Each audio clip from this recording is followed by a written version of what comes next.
Добродојавте на првата дискусија поврзана со електронските спортови и геймингот во организација на Македонската еспорт асоциација, а поддржана од Европската делегација и ЕУХА Скопје.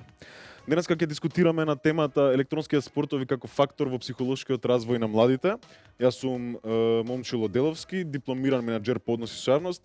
До мене прв од лево седи Александар Младеновски, он е магистар по комуникологија, а одма до него е магистар Тијана Ивановска, лиценциран психолог и гешталт психотерапевт. Покрај тоа што ви ги кажав сега на вас титулите, а воедно и мојата, сите тука сме геймери, па би сакал на брзинка да ве прашам која е вашата омилена видеоигра, дали уште играте, кога сте почнале со играње и такви слични работи. Тијана прва? Па, фала ти на представувањето и фала ти на поканата за денешнава интересна тема. Јас долго време сум во водите на геймингот и тоа ми е едно од омилените хобија кои што ги практикувам во слободно време. Играм долги години Hearthstone, таа ми е игра што ме релаксира, многу сакам TCG, Trading Card Games, така да се држам само на тоа и моментално тоа го играм се уште. Александар? Јас многу сакам стари винтидж од 80-ти години Nintendo игри. Најомилен ми е Power Blade 2, не знам дали некој има играно, доста е таква мала, ситна игра. И исто многу ги сакам Castlevania игрите, што се во SNES и обичното Nintendo. Да. Втората ми беше позната, првата не за жал. Океј, денеска темата, како што напоменав преска, ќе биде поврзана со психологијата и геймингот. Тоа е една многу интересна тема, барем по моje лично мислење. Мислам дека се повеќе и повеќе станува како што зема замав геймингот во светот, така и на Балканот, така и во нашата држава. Се ќе станува поголема тема, па поради тоа психологијата и комуникацијата на самите играчи во видеоигрите и на сите кои што се дел од нив е многу битна и интересна за разговарање. Така да, Тијана, за тебе ќе го поставам првото прашање. Само што измина 2020 година, ќе памтиме како една од најужасните години би ја нарекол.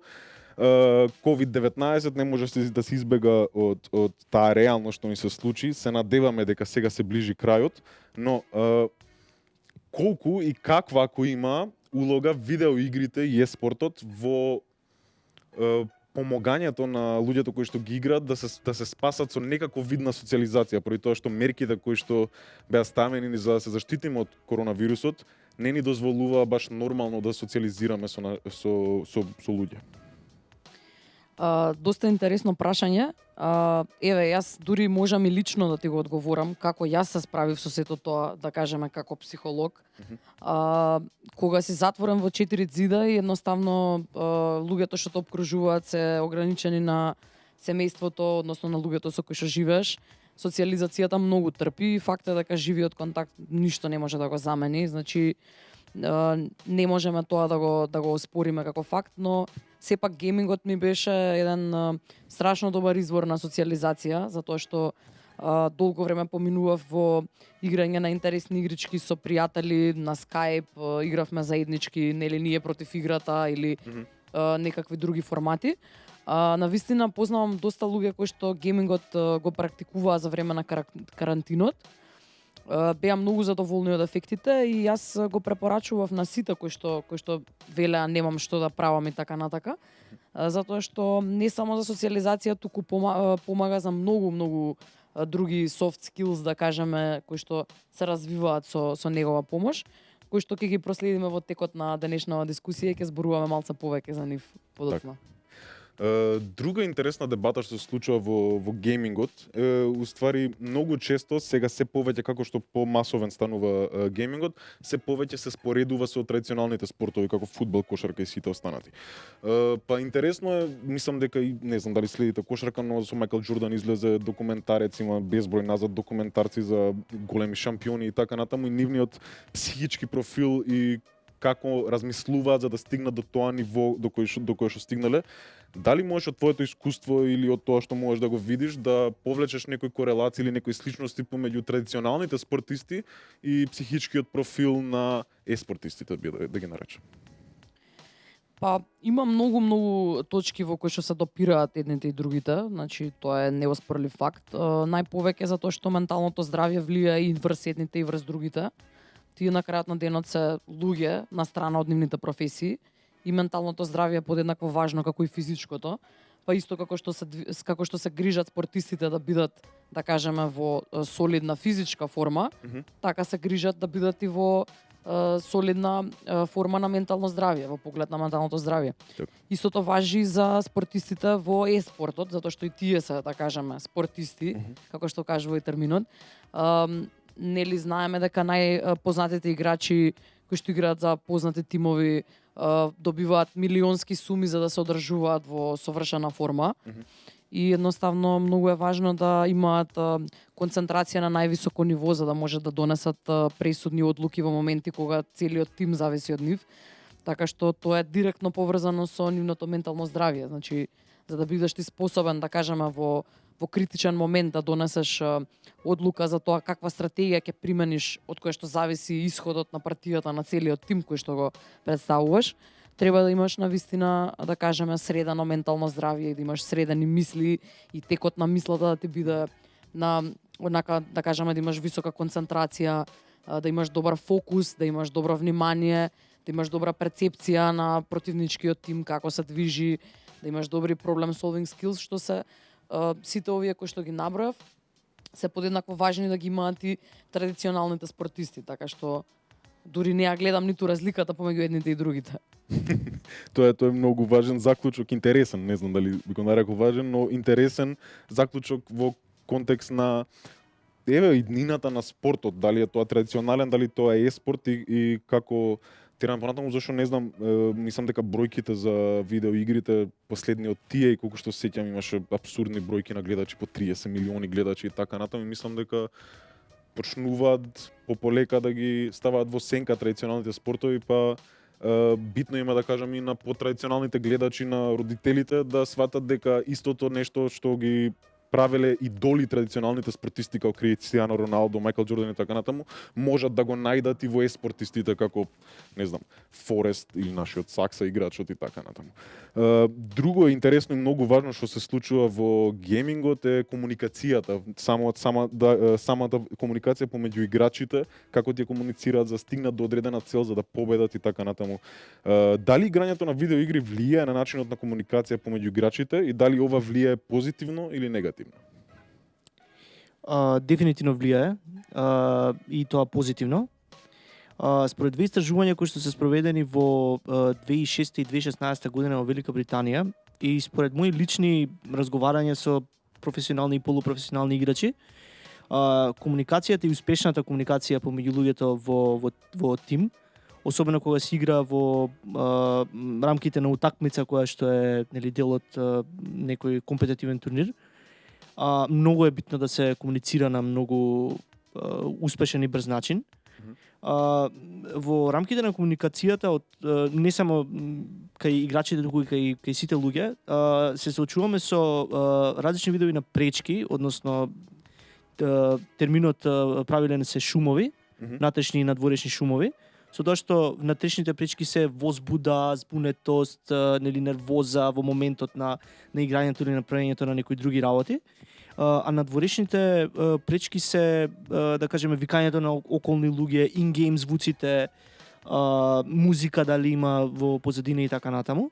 И сите тие работи геймерот, за да биде успешен заедно со неговиот тим, треба да ги тргне на страна и успешно да ги праќа и прима сите комуникации. И тоа треба да се случува во само неколку секунди. Значи, комуникацијата е пресудна да се смени определена стратегија во играта и така натаму. И нормално, геймерите тоа го пренесуваат и во вистинскиот живот, како способност. Така. Што значи дека таа потреба видео играта што ја раѓа, ако мислам сите луѓе кои што играат игри еспортови, тоа се игри кои што се играат тим против тим, односно мора да има победник, што значи дека мора да се приспособиш на играта на противникот и тоа влече од самите играчи да прават брзи реакции и тие да ги скомуницираат со своите соиграчи ако сакаат да победат. Така, дефинитивно. Тијана, има геймингот сам по себе си влече свој багаж, би го нарекол. Многу често на глобално ниво се одвива дебата и порано, а и сега се одвива дебата за заразноста на видеоигрите, не знам дали тоа е точниот термин, но во контекст на дали тие може да бидат заразни за играчи кои што ги играат, за младите кои што ги играат, за децата кои што ги играат, како и да е. Па само да те прашам, зашто претпоставам дека ти си во позиција каде што може да направиш некој НЗС на реалниот свет и видеоигрите.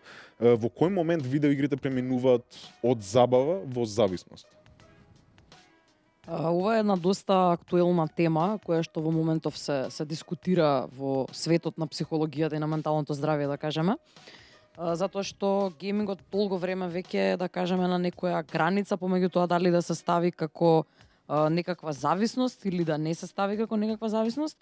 Јас сум многу против тоа да се стави како вид на зависност, затоа што јас како психолог зависноста ја гледам, да кажеме, како некој феномен кој што не зависи од објектот од кој што сме зависни, односно ако ние зависноста ја имаме како некаков капацитет, ако ние имаме капацитет да бидеме зависни од нешто, можеме да се одвикнеме од геймингот и да станеме зависни од шопинг. Така што апсолутно геймингот не го гледам како нешто кое што ја поттикнува таа зависност, туку едноставно можеби е некаков аутлет кој што го одбрал човекот да ја истури таа, да кажам, таа потреба да се биде, нели, да се прави нешто компулсивно. Сега многу зависи колку видеоигрите го нарушуваат секојдневниот тек на животот. Значи ние не можеме да зборуваме дека некој професионален еспорт играч е зависен од гейминг затоа што тој заработува од тоа, така што тоа му е работа. Исто како што не можеме да кажеме дека некој банкар е зависен од банката или од банкарството, пошто тоа едноставно е негова професија. Но за зависност повеќе зборуваме кога зборуваме за дечиња од претшколска, од школска возраст, за тинеџери, адолесценти кои што едноставно поминуваат премногу долго време во видеоигрите, без при тоа да добијат соодветна поддршка да дури го побараат својот професионален и кариерен пат во таа сфера. Значи доколку би се усмериле децата уште од мали нозе да се учат да бидат компетитивни во геймингот, да се обидуваат да учествуваат на некакви турнири и слично, тогаш ќе сватиме дека да, од геймингот се заработува и тој и како може да биде полезен. Но доколку ние ги држиме, нели, не ги стимулираме децата да се обидуваат од геймингот да направат кариера, ги држиме на некое ниво кое што геймингот е само хоби и тука, нели, можеме да зборуваме дека ако предолго време поминуваме во нашето хоби, го занемаруваме остатокот од нашиот живот, останатите елементи. Така. Но тогаш станува веќе како било кој друг вид на хоби, така дали кошарка, дали е тренинг, Точно дали е било што туку е хоби. Така. Вие може да играте и кошарка 10 часа на ден и тоа да е подеднакво штетно како да геймате 10 часа на ден, ако при тоа не работите и не заработувате. Така. Преска ти го напомена мислам дека во одговорот на прашањето за корелацијата помеѓу традиционалните спортисти и еспортистите, но сега гледаме се повеќе и повеќе, мене ми е личен пример за тоа Паша Байсепс, не знам дали го знаат гледачите, но тоа е играч, еден од полски играч од Counter Strike сцената, но сега гледам и од многу различни сцени, следам и Дота и други видеоигри, други еспортови. Многу често сега тимовите, поради тоа што сега тие веќе мултимилионски компании, тие тимови им даваат сериозни суми на пари за да играат играчите, многу се фокусираат на физичкото здравје на играчите, што е па тотално спротивно тоа што нас не било кажувано како деца или тоа што ние и луѓето околу нас го сметаат за пракса во геймингот. Поради тоа што велат тимовите дека ако си фит физички, дека побрзо и одлучно носиш одлуки во играта и тие милисекунди се многу битни во видеоиграта. Тоа сакав да те прашам, колку физичката спремност или фитнесот на играчите, независно тоа дали е спорт или било што во секојдневниот живот, колку фитнесот и здравиот живот има улога во психичкото здравје на индивидуата? Ова е навистина интересен феномен. Можеш да ги погледнеш само тимовите кои што доаѓаат од Јужна Кореја, од Америка, кои што имаат буквално цели куќи во кои што живеат, значи тие се одвоени целосно од средината во која што претходно живееле и се сместени во овие куќи каде што им се овозможени најдобрите, најперфектните услови и во склоп на тие кои ќе имаат и тератани, имаат и многу, да кажам, помагала со кои што се служат за да бидат во топ форма, што е нешто кое што и традиционалните спортисти го прават. Значи, да кажеме, традиционален кошаркар проаѓа одредено време во карантин пред да оди на некое првенство европско, светско, што и да е. Истото го прават и еспорт играчите, значи потребно е да се изолираат максимално, да го отстранат било кој токсин од нивното тело, значи да избегнуваат алкохол, никотин, нели веќе за наркотици да не правиме муаве, тоа се одбегнува и кога не си на турнир. Но едноставно се трудат да го достигнат максимумот од своето физичко тело, затоа што особено ако ја погледнете LOL сцената, да кажеме League of Legends или Dota сцената, каде што тоа се игри во кои што е многу битен рефлексот на играчите. Значи е многу важно да они имаат страшно добра координација рака-глава, да имаат едноставно многу добар ефект и респонс, значи да имаат брз одговор, да едноставно го вежбаат тој рефлексен лак каде што информацијата многу брзо се процесира од око и потоа оди одговорот преку рака.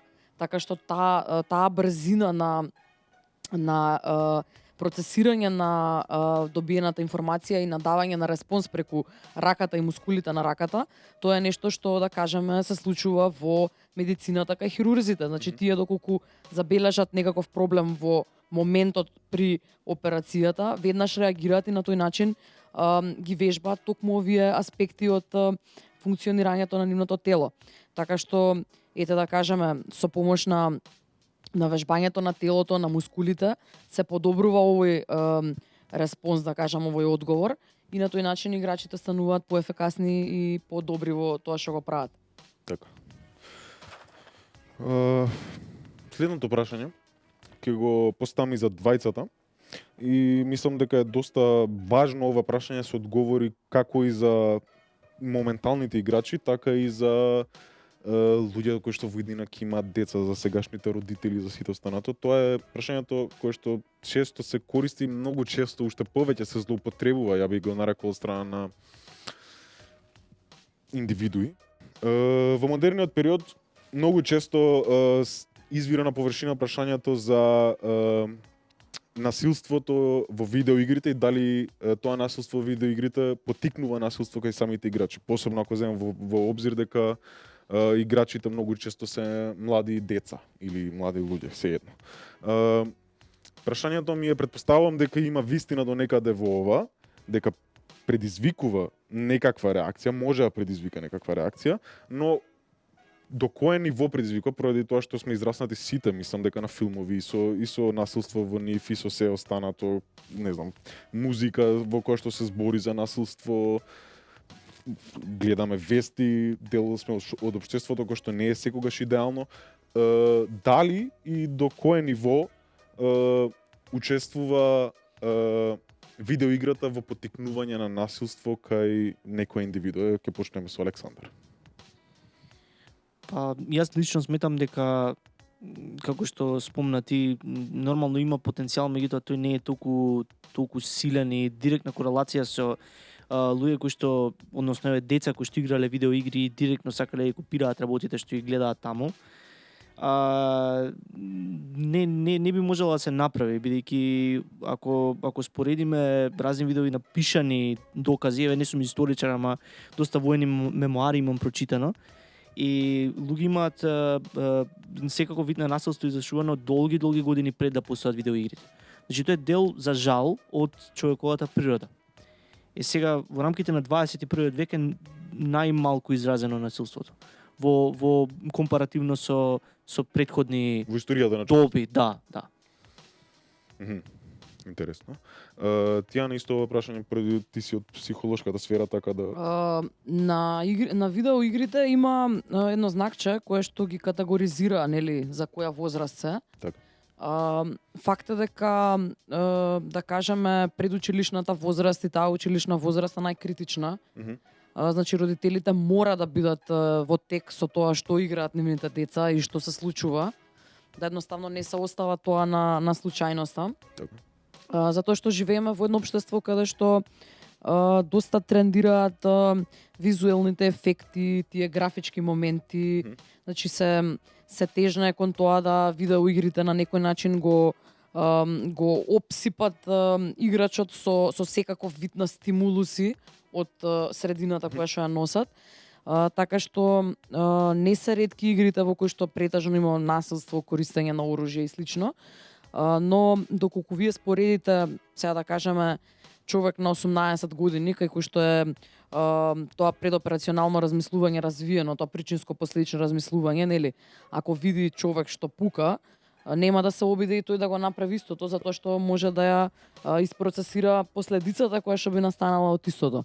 Но доколку на детенце од 5 години му дадете да игра во која што некој пука и некој убива, вие не можете да гарантирате дека тоа нема да се обиде да го направи истото доколку некогаш дојде во, не дај Боже, во допир со некое оружје или нешто што наликува на оружје.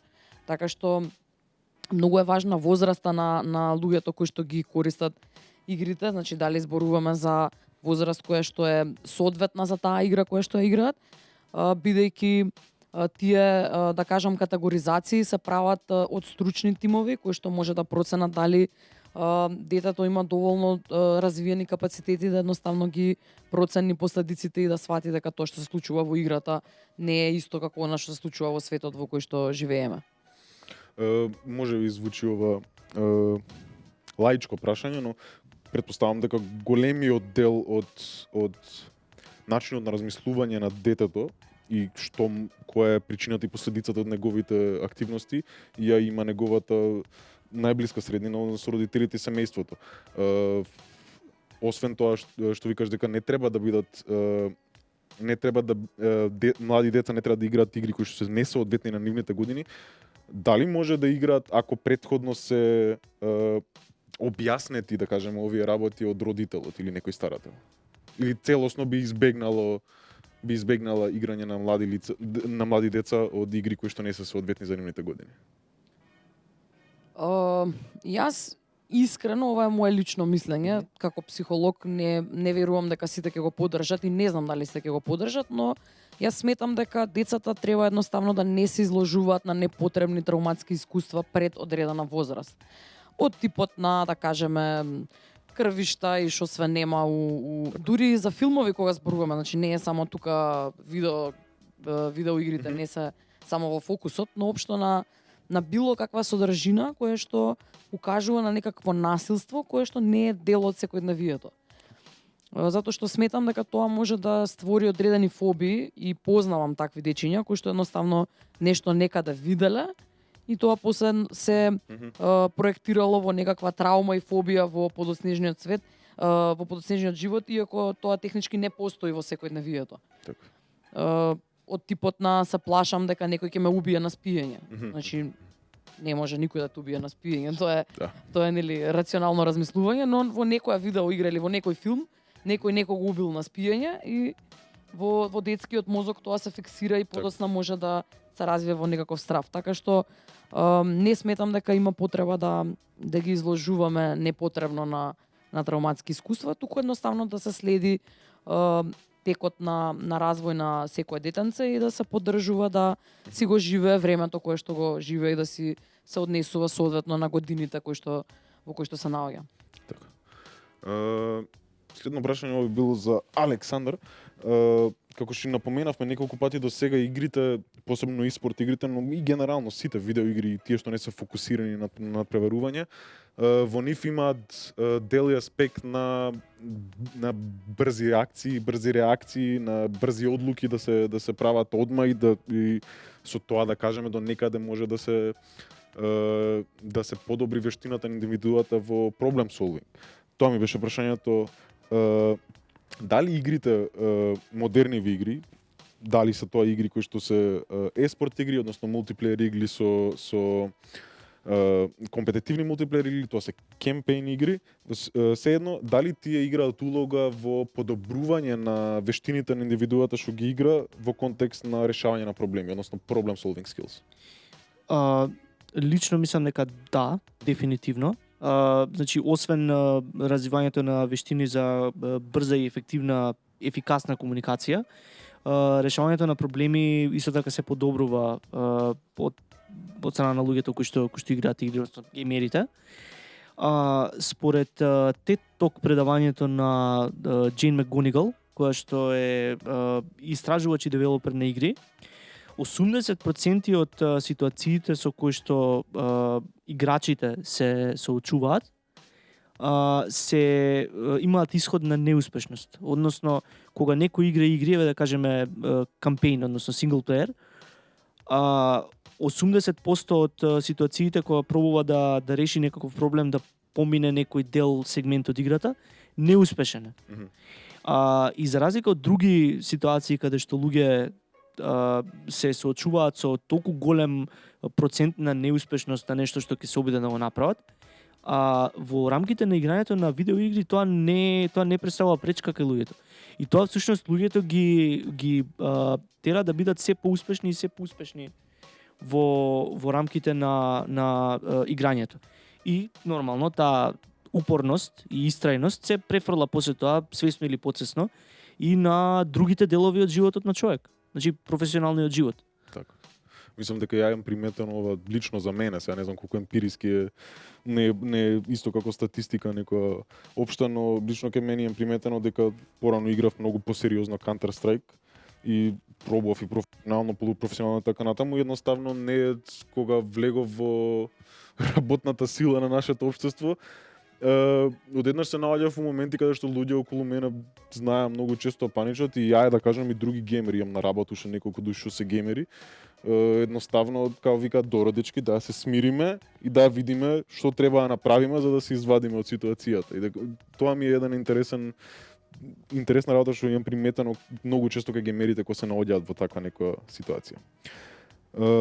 Тијана, видеоигрите многу често се категоризираат како дека знаат да бидат токсичен простор. Односно, дека моментот дека луѓето играат онлайн и се анонимни до некаде, така ти можеш да се ставиш каков ник што сакаш, не треба име, презиме да ставиш каде живееш, сите те знаат, туку си до некаде анонимен. Го вади дека знае често да го вади најлошото од луѓето во контекст на комуникација со други луѓе. Па сакам да те прашам, дали можеш да го објасниш овој феномен? Дали е тоа само едноставно луѓето користат видеоиграта како начин на едноставно исфрлаување на фрустрациите од секојдневниот живот или што е одговорот на овој феномен? Токсичност. Па луѓето и во сообраќајот се токсични. Да. Пример. За тоа точак возам се. Да, така што ако подобро разгледаш како некаква корелација од секојдневието, нас и сообраќајот ни е доста токсичен затоа што таму ги сфрламе фрустрациите. Така што јас би рекла дека луѓето кои што посетуваат некаква токсичност во себе, баш многу и не бираат каде ја исфрлаат, може секаде да ја исфрлат. Она што мене најмногу ме загрижува е што пред скоро време се обидов да играм Дота неколку партии, ми беше интересно да пробам. И нели нормално како тотален почетник, значи не знаев воопшто ништо да правам во играта. И добивав толку многу негативни коментари што буквално ме одбија скрос од играта и ја прекинав да ја играм воопшто. Затоа што ми створи една страшна нервоза. Доаѓам од комјунити, од Hearthstone комјунити, во кое што апсолутно немаш никаква допирна точка со човекот кој што игра против тебе и тој не може никаде да ти пише.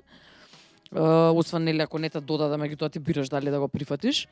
И за мене тоа беше страшно демотивирачки, затоа што и ме дестимулираше да играм играта, затоа што се почувствував буквално како да сум неспособна да ја играм.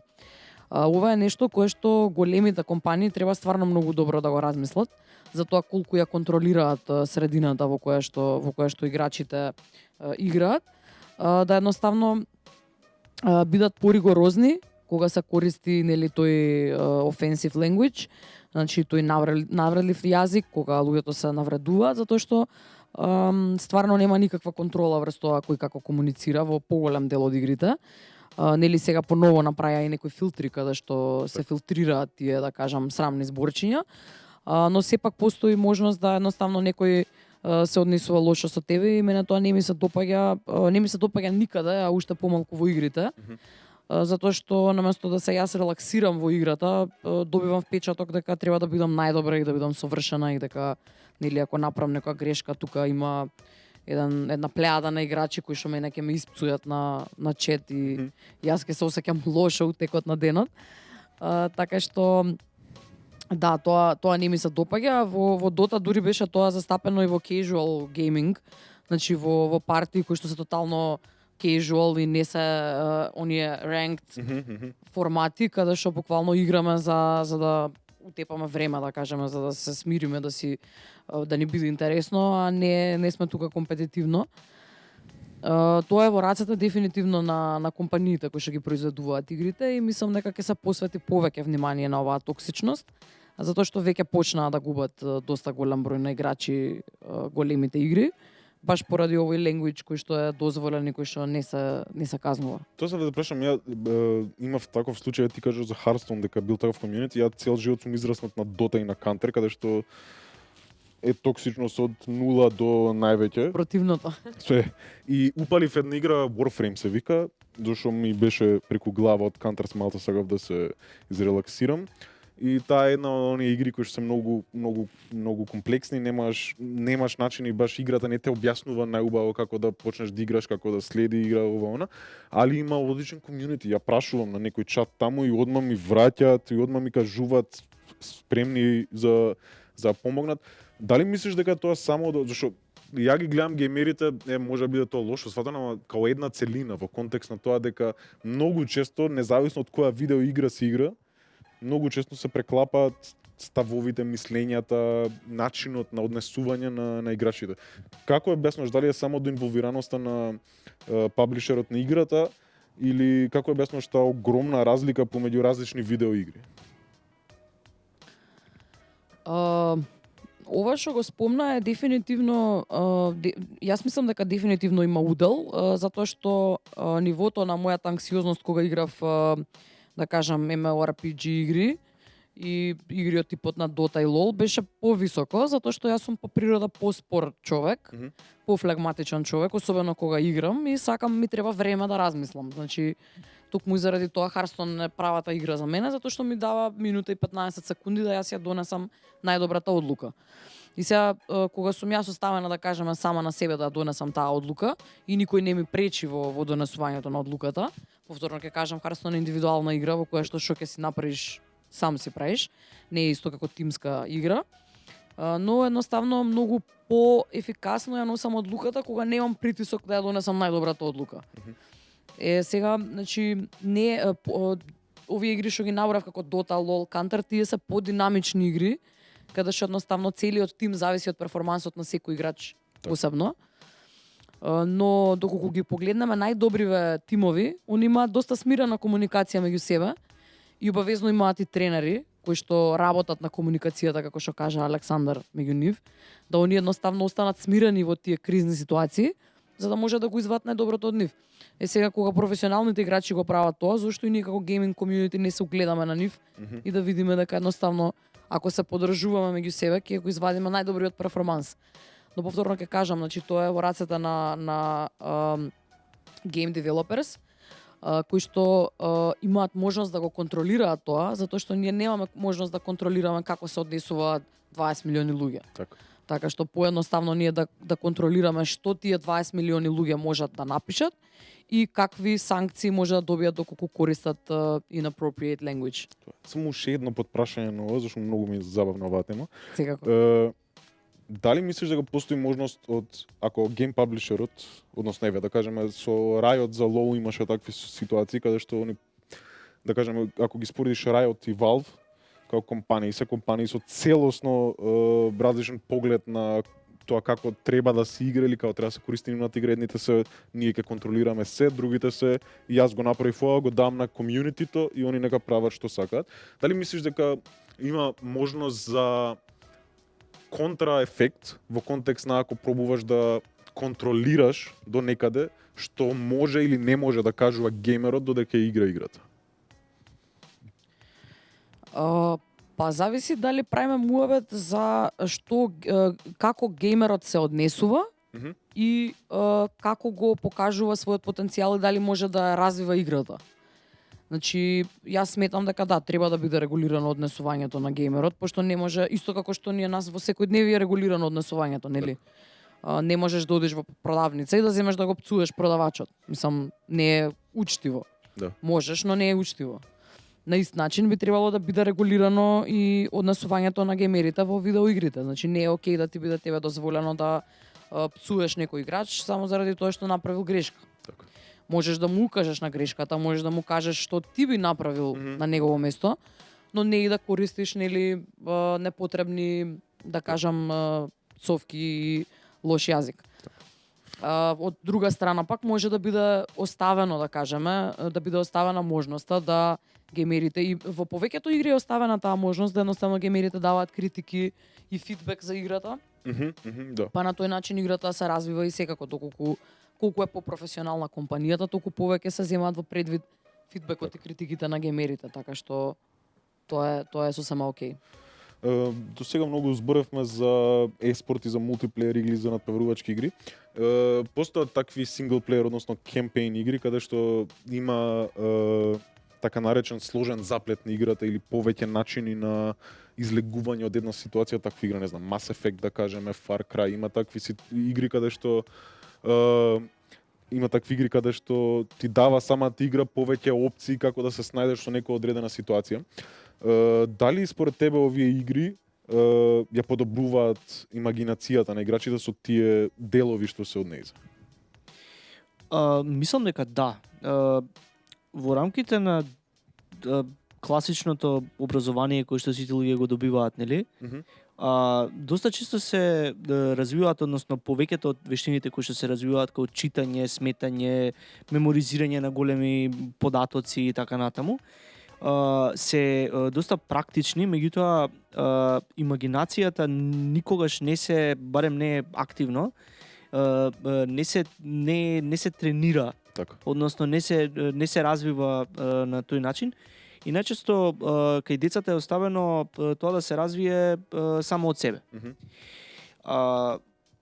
Имагинацијата доста може да се подобри во текот на конзумирање на различни видови на медиуми и други видови на нели содржини кои што имаат некаков вид на уметничка карактеристика.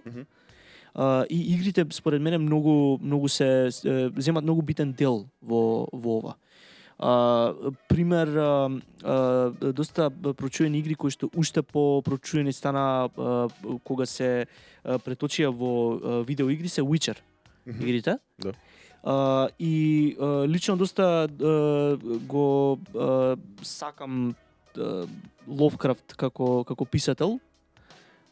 И неговите приказни многу често режисери претходно пробале да во анимации или пак во некакви филмови да ги преточат, но премногу се комплексни и не може да се објаснат на директен начин.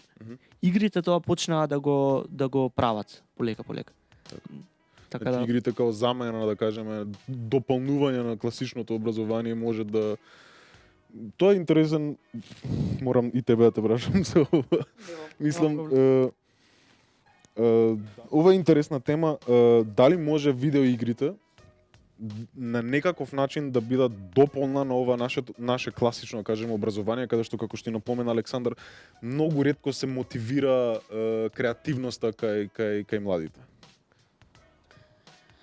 Има еден поим, се вика геймификација, gamification, кој што буквално може да се имплементира во секоја сфера на живењето. Јас го применувам во се што сум правела до сега. Буквално да се геймифицира се што правиме. Значи, играта како концепт да се вклучи во секакво работење и образование вклучително. Затоа што кога вие ја вклучувате играта во секојдневието, вие им правите на луѓето да бидат поангажирани, поинволвирани во тоа што го прават. Па така, например, во IT компаниите сега геймификацијата е многу популарна, например, организираат квизови помеѓу вработените, ги делат на групи, па они се надпреваруваат помеѓу себе во одредени сфери на работењето и на тој начин тие се ангажирани и се поинволвирани во работата и се позаинтересирани за работното место. Јас апсолутно истото би го направила и со сите деца. Не би ги ограничила само на видеоигри, туку општо би ги вратила игрите во училишните клупи, затоа што е многу важно да се задржи интересот на детето. Вие не можете на детето да му го задржите интересот ако му го дадете 100 страни без илустрација да ги чита. Значи тоа е нонсенс. Поради тоа и постојат илустрациите во учебниците. И сега што правиме ние со геймификацијата? Ги вадиме илустрациите и ги ставаме во секојдневие во живо. Значи наместо јас да гледам некој човече таму на слика, ќе му кажам на пример на детето да го направи тоа човече и да ми смисли приказна со него и на пример да го поделиме класот на 4 групи и сите 4 групи да прават различни човечиња и после да измислиме, да кажеме, некој квест за тие човечиња па да правиме игра од нив.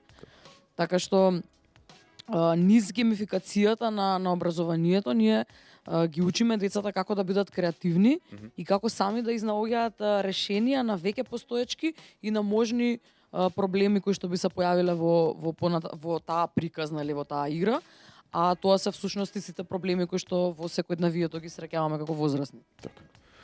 Како последно прашање за денес, како што ќе биде за двајцата, прво за Александар нека биде.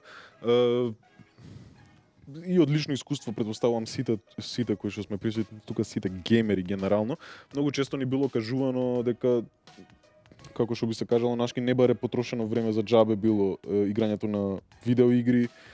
Како што и напоменавме до сега, да, тоа може да биде потрошено време ако не се прави на прав начин, ако не гледаш иднина во тоа, ако ти одзема од секојдневниот живот, од твоите обврски, од твоите задачи и така натаму, се разбира дека може биде потрошено време за џабе.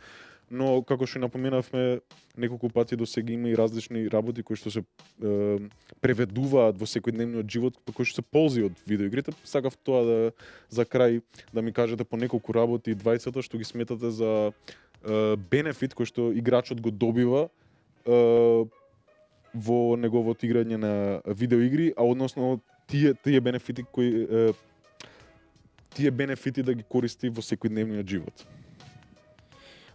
Па лично нешто што ми текнува што директно може да се користи во рамките на личниот живот е, не знам дали сте слушнале двајцата за Европа Универзалис играта? Јас не. Има неколку слични такви игри направени со иста фирма и задачата на играта е да се случува во среден век и ти треба да раководиш со една од средновековните држави низ цел свет.